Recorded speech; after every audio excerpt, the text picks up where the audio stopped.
Hi everybody, this is John from Envision Robotics and thanks for tuning in. Meet Ali the Alligator. This is one of our projects at our studio.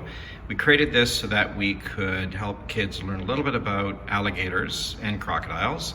In particular, we want to focus in on helping them understand bite force relative to humans and dinosaurs, which have a tremendous bite force. Alligators are up there too, sharks, other animals in the wild. So we think this is a fun project for them. I'll see if I can get Ali to open her mouth for us here. Get in there a little closer. Whoa. Very good. And if I kind of go back here, there we go.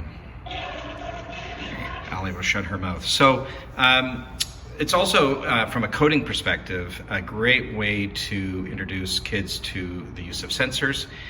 In particular, we're using a loop and a weight block, a couple of weight blocks in there, some sound obviously. So it's a fun coding exercise for them as well. So be sure to check out our other WeDo 2.0 videos and some of the builds that we've got on our YouTube site. And also we've got lots of stuff for Lego, Mindstorm, EV3, drones, etc. Lots of stuff. So thanks for tuning in, and if you've liked this video, I'm going to put a part list at the back. If you like this video, be sure to like and subscribe. Thanks very much, everybody.